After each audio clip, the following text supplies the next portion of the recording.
What are the odds? So we get together this year. What are the Mhm. odds that you're a Nick fan, I'm a Net fan, and they make this trade? First trade in like how long 30 between the something Knicks and years, yeah, 40 something crazy. years, actually. Is it 1983? Yeah, 40 something years.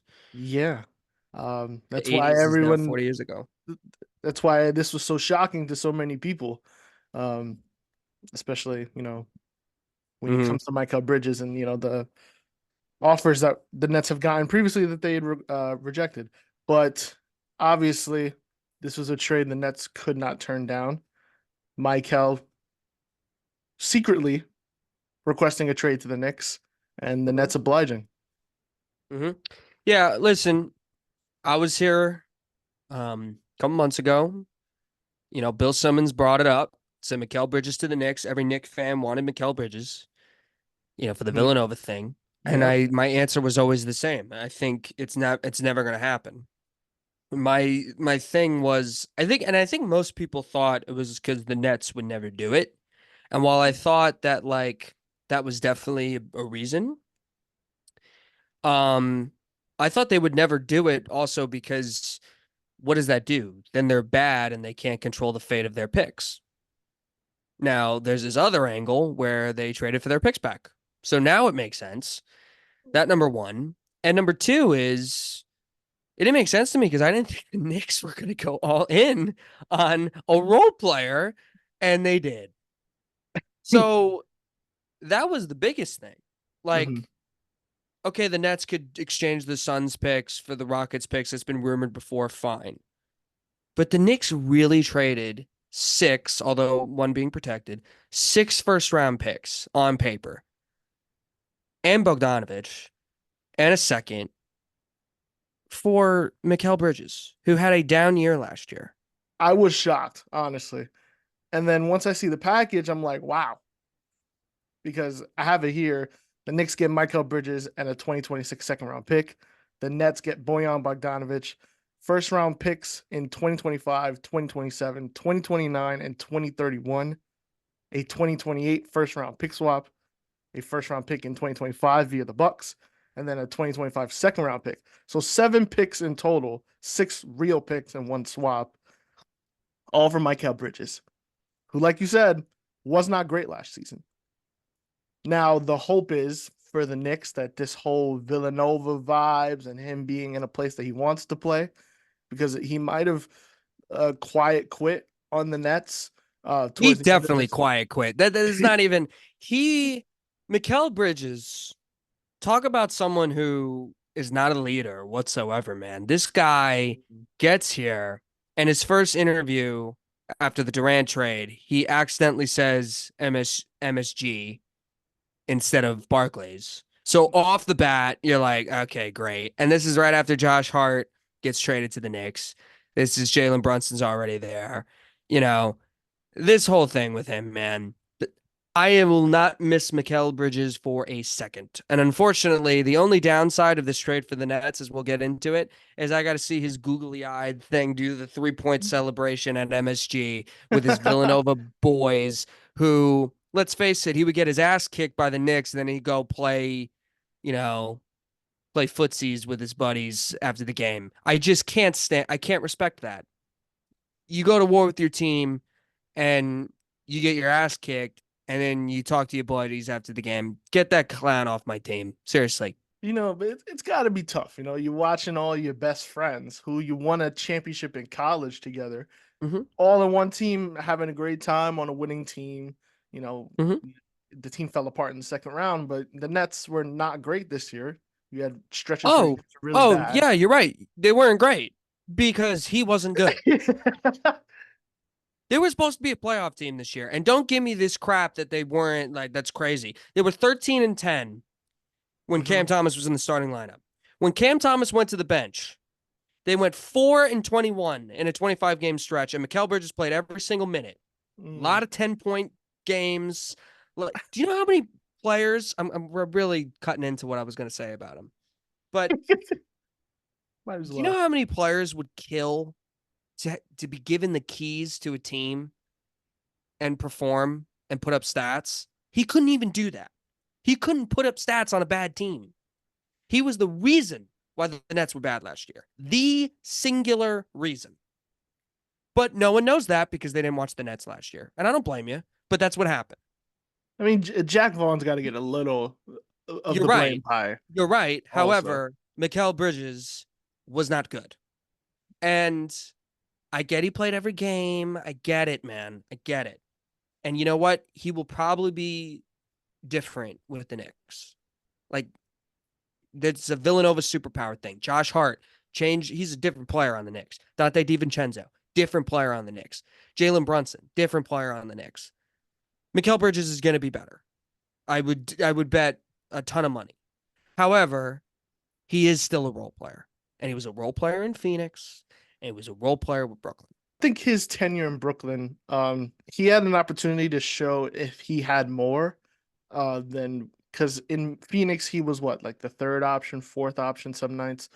He gets to Phoenix, gets to Brooklyn, and most nights he's the number one option. I know Cam Thomas had it. He had stretches where he was really, really good, but Michael was given the opportunity to show that he was a better player.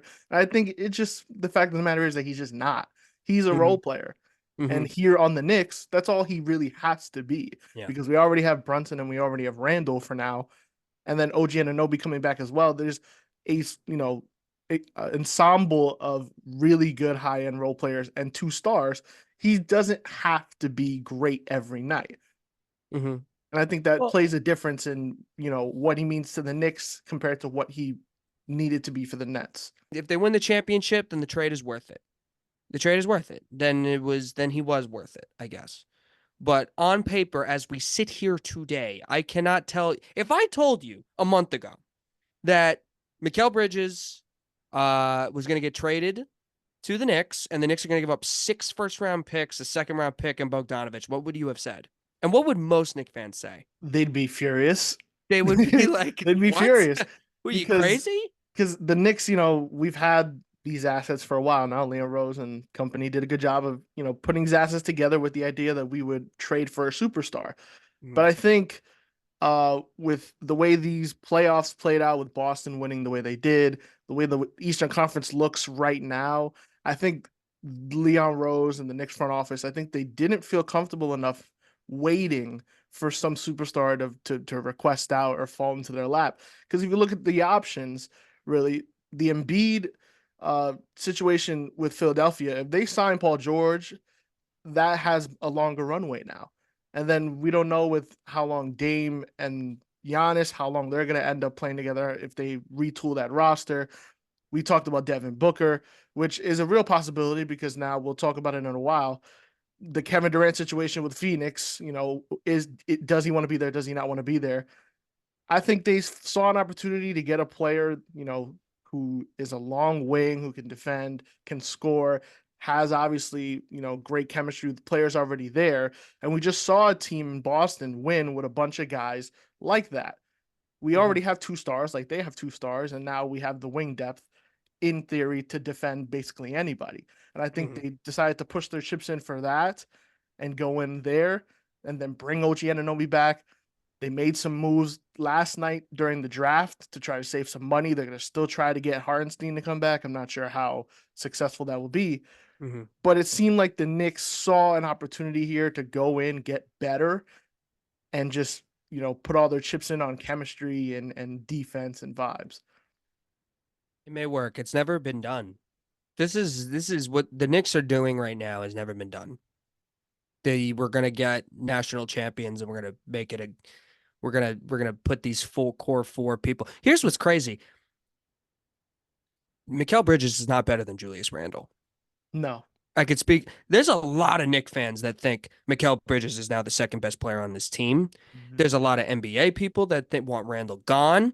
Uh, They're Julius losing Randle's their, the they're second best losing their player on this team. mind. Julius Randle is the second best player on this team.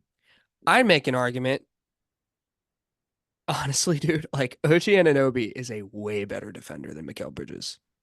Way Mm-hmm. better defender. So obviously, Mikal's offensive game is better than OG Anunoby's.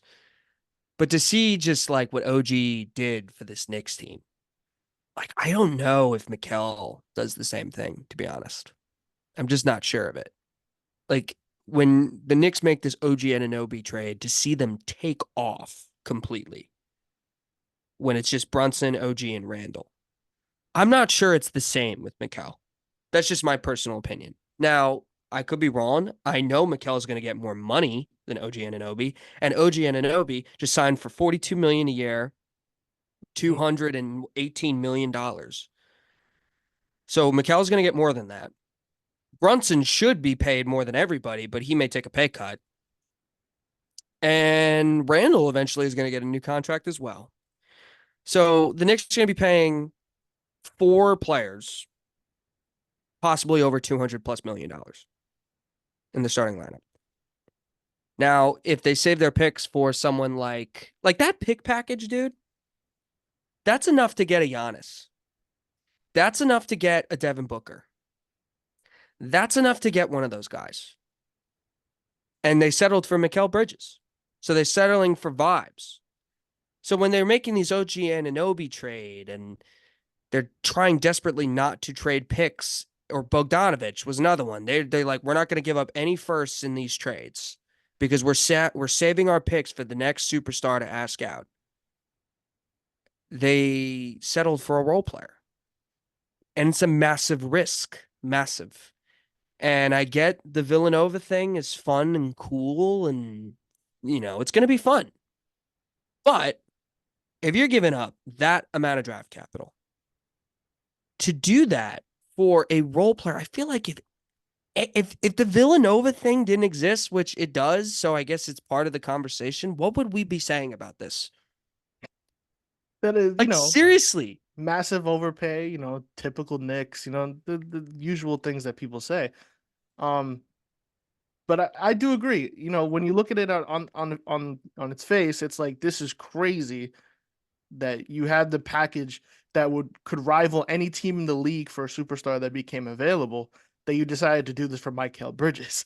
Hmm. It does look bad, but Hmm. I think the way Brunson played this season and the way Randall has played the past several seasons, been multiple time All NBA, multiple time All Star, they say, you know what? Maybe we have our superstar, we have our second star Yeah, maybe. in that duo, and maybe it's a bigger risk because if we're depending on who we're trading for and depending on the money, Randall would have to go, Hmm. right? And maybe they saw that as a bigger risk to move Randall and to bring in a different star. How are they going to play together with Brunson? How are they going to mesh with the other players? Do Yeah. they bring what Randall brings for us? Because Hmm. yeah, he goes down with that shoulder injury, but for the most part, other than that, he's been very durable and he's reliable. Hmm. Doesn't have many off nights, especially as long as he's been playing with Brunson. He's a consistent 20 to 24, 9 rebounds a night. It's hard to come by that in this league Hmm. right now. And Yeah. then if you look at the options that are available this offseason, for example, Paul George, 33, 34 years old. I don't know how many more elite seasons Paul George has left. Ingram is a weird fit right now. I don't know if he can play with other ball dominant players. Hmm. Uh, Oh, LeBron's if we're LeBron's a talking, pipe dream. It's yeah. just if you want to make the move now, if you want to go in now and not wait another season or two for the Eastern Conference to get better, you do. This is the move I think you make. Yeah, I mean, if you're talking who would you rather have between those players, Mikal Bridges, I'd have as well. However, six first round picks is a lot. It's a lot. Yeah. It's just a fact. And I'm not trying to be too cynical, but you know, this is a play that, hey, Jalen Brunson's our superstar. We don't need another superstar because Jalen Brunson's our superstar. Well, your superstar should be able to get past the 6 seed Pacers on a 2-0 series lead. I mean, once OG went down, you know, If he's a superstar, he should be able to get past the 6 seed Pacers, man. I'm just saying, man. I'm not trying to be like I this know. dude. Yeah. I'm just like, I love Jalen Brunson. I love his game. That's the fact. So I am a believer in this Knicks team competing for a championship. I am. I know I'm sounding crazy right now. I'm about to get into some positives. The Villanova thing is real. Hmm. My concern there would be like, where does Julius Randle fall in this? Because I feel like New York doesn't like Julius Randle, and I think he's very important for this team. People think he's traded. People think he's getting traded. Do you No, think he's getting traded? people think he's gone. Like there's like they don't know for I who or what. They're like, yeah, he's probably gone. Yeah, they got I Mikal Bridges, new second best player. No, no, no, no, no, no, like no. Julius Randle's staying. I think. not to mention if we trade Randall, like I don't want to play OG at the four. Like he Mhm, could play it, but I don't want him to play at the four.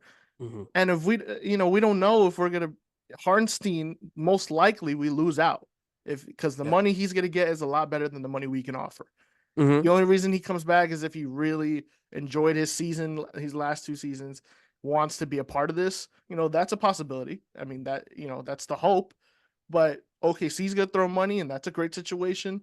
There's a bunch of other teams that probably will want his services as well. If we lose Randall, we're losing a lot of size. Mitch doesn't stay healthy the whole season. We need another big. Randall, he's a power forward, but he can rebound. He can bang down low as a physical player. At least you have him, to play heavy minutes down low. I don't want OG Anunoby playing the four. His body can be fragile as well. And Mikal Yeah. Bridges can't play the four either, in my opinion.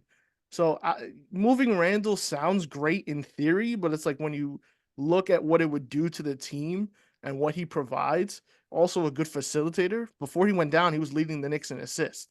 Hmm. Before Brunson, his usage went up and he ended up taking over. I think a lot of Knicks fans underrate how valuable Randall is. And that's crazy to me. After what we just watched, when he went down, the team started to struggle. Brunson had to go nuclear and have, an all time kind of run at the end of the season to keep us, afloat in the East. And then he had to go crazy in the playoffs. We could have really used Randall. If we had Randall, we Yeah. get past the Pacers. I Yep. think we give Boston a real chance. Yep. And that's the idea with this team now. This team fully healthy, I think, can really give Boston some trouble. Because I know you're talking about Mikal as a defender. Him and OG, I think together as a unit, No, they defensively should be on the good. wing, they should be really good. And Hmm. the Celtics have a great wing duo in Brown and Tatum. You need guys to guard them, and I Hmm. think we're set up to guard that type of offense, that type of team. I would have picked the Knicks to beat the Celtics if they went to the conference finals and they were fully healthy, and the Celtics, especially with the Celtics not having Porzingis. Hmm. But if the Celtics have Porzingis, which is a big if, I don't know if the Knicks are better than that on paper still. Um, but I think, remember we talked about this last week. I think a lot of people are going to start to build teams similar to the Celtics, where you got like big wings and just a lot of size on the perimeter. Yeah. And you can see kind of the Knicks are doing that. Um, You could even see it in the draft last night. Everyone's yeah, taking big guards, long wings. yeah, yeah, yeah. So I still like Boston better. Um, and I also think the Eastern Conference is going to get better too. I think the Bucks are going to get better. I think they're going to change. I mean, we'll see with the Bucks, to be honest. I don't think it could. I think their season could go one of two ways next year. However, Doc Rivers is their coach. If Giannis is healthy, though, like that's a big deal. Yeah. So, however, the Knicks could have, and if you lose Hartenstein, I always say Hartenstein because Stephen A said Hartenstein. I like making fun of it. Hartenstein. If you lose Hartenstein, it's huge because then you're relying on Mitch, who plays like 30 games a year or 40 games, and Jericho Sims backup. Jericho Sims. And Yeah. then we all know Taj Gibson's coming in the door if, Well, at enough least Taj once. Gibson. We can't keep So calling him off his couch to put on a Knicks jersey just because he's cool with Tibbs. I think that's a real area of concern. So if I were them, Yeah. I'd try to do whatever they can, and they're still figuring out this Bridges trade, including a rumor that Deuce McBride could be on the move, No and I think that chance. wouldn't Can't do it. be. Can't do it. I think that would suck. That'd be too much. Honestly, like that would turn so many Knicks fans because of how good he was in the playoffs Yeah, it and would suck. how much he's grown as a Yeah, player. it would Um, suck, but I don't know yeah. if it would be as big a loss as you think because Mikal Bridges is going to be playing a lot of shooting guard now, and Dante DiVincenzo is going to come off the bench, so I don't think it's the end of the world. You know what I mean? If it happens. Also, things I'm concerned about. The chemistry should be off the charts with these four players. However, OG Anunoby complained about lack of touches in Toronto. Julius Randle is obviously going to need the ball. Jalen Brunson needs the ball in his hands all the time for the good of the team. That's what we saw in the playoffs. Hmm. And then you're just adding Mikal Bridges. Now, and then you got Josh Hart and Dante DiVincenzo coming off the bench, who are going to want minutes too. Is there concern there? They're gonna have to get to work. You have to figure it all out. Is it going to OG, be as seamless of a fit as we assume just because Mikal Bridges went to Villanova? Now, obviously, Mikal Bridges went to Villanova. That definitely helps. mhm. You know, that's not nothing. But the on-court fit should be fine, but there will be some sacrifice here. And maybe they'll do it. But Yeah, I think the one that could possibly be annoyed by it is Randall. right. And then if you have to trade Randall, you're not going to get anybody as good as Randall to get over the Celtics. Randall would be the one I would think maybe. The hope is that he wants to win and he puts that over, his numbers. Mm-hmm. Um, I think, he's been here a while already and he's had his ups and downs as a Knick player. I would hope those experiences have informed him and he's learned that, you know what, like this is bigger than me. We have a team right now that can possibly win a title. Mm-hmm. And it's, together with this group of Villanova guys and OG Anunoby who had max offers from other teams and decided to come back to the Knicks because he believed in what we were building and he wanted to be a part of that. I think that could mean a lot. Yeah. So I do think in the beginning, maybe the first week or two, there will be, guys trying not to step on each other's toes and stuff. But I Mm-hmm. think as the season progresses and, we learn that, you know what, we trust Brunson as the hub of our offense. Randall, if Brunson's not on, and we just play off each other, I think it could really work. And I'll Yeah. trust Tibbs. I've been very critical of Tibbs during his tenure. There were times where I was sure he was going to get fired. And you know what? He's lasted, and now he's going to get an extension, most Yep. likely. I trust that, he's going to figure this out and that defense really will be the driving factor of this team. I expect them to force a lot of turnovers and score a lot of points off of those turnovers. They Mm-hmm. should be at the top of the league, to be Mm-hmm. honest, in that particular area. We're already a great rebounding team. So I think offensively, you may see sometimes we're like, all right, that looked clunky. It looked kind of guys unsure of what they should be doing. But if Mm-hmm. the defense is great, I think that will help, kind of give them time to figure out the offensive side of things. I'm being too negative because after this, Well, you got to be because I'm being positive. and well, I'm usually I've been negative on every Knicks trade the past couple years. I didn't like the Hart trade because honestly, I was judging him as what he was in Portland and New Orleans. mm-hmm. Obviously, if I knew he was going to be like this, then I would have been all for it. Mm-hmm. Uh, I thought DiVincenzo, I was like, all right, that's cool.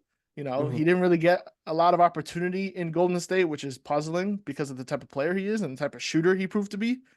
Golden State could have used that type of player. Um, and what was the other one? OG Anunoby wasn't super sold. I thought, Yeah, you were not. was not super sold on OG Anunoby. But defensively, I underestimated how big of a difference he would make, and then his potential as an offensive player is there. Mm-hmm. If he when he picks at spots. We don't really see trades like this for role players.